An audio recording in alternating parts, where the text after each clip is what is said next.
Sean todos ustedes bienvenidos a esta clase, donde esta vez nos enfocaremos en el tiempo presente, de forma negativa, y cómo los auxiliares son usados para realizar el cambio de una oración afirmativa a una negativa y posteriormente a una interrogativa. En este punto, donde el uso de los auxiliares más la técnica del uso correcto de los verbos entra en acción.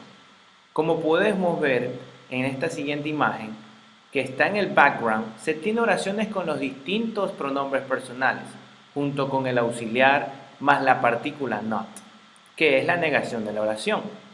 Los auxiliares que utilizan el do not o en la forma contraída el don't son I, you, we, and they.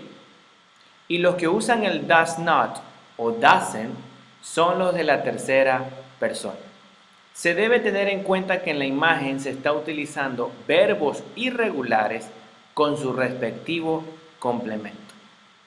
Ahora bien, en esta diapositiva les mostraré algo mucho más didáctico, animado, para que lo comprendan de una mejor forma. En la presentación de la diapositiva se tiene lo que es la forma negativa. Se tiene el do not, que es el auxiliar do más la partícula negada, que es not, o en este caso el don't, que es su forma contraída. Para el caso de las terceras personas, tenemos el does not, el cual es el auxiliar does, más la partícula not, y doesn't, que es la forma contraída. Si se fijan, en esta diapositiva he usado el siguiente ejemplo. He, she, does not, doesn't study in the university. La traducción es, él o ella no estudia en la universidad.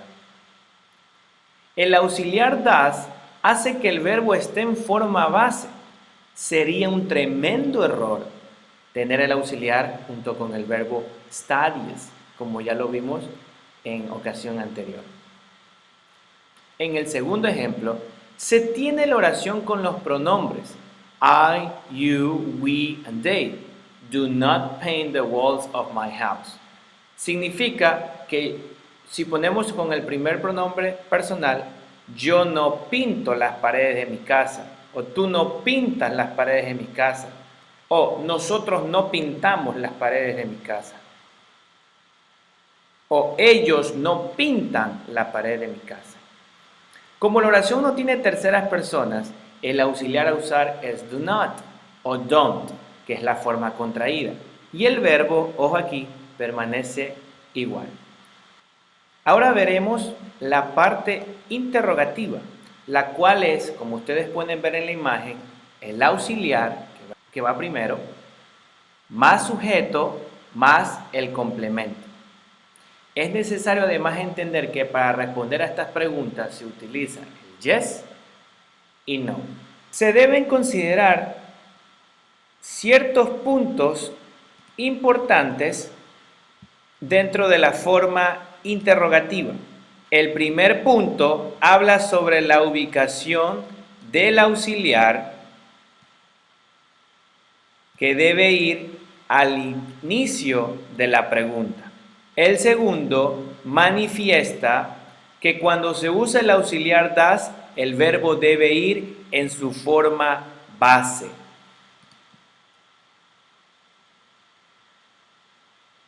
El tercer punto menciona que cuando se usa el auxiliar does, el verbo debe ir en su forma base.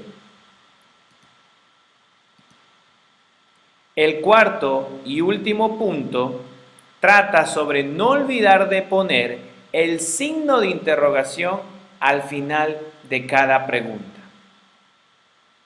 Para finalizar, se tiene un ejemplo práctico, mismo que menciona lo siguiente.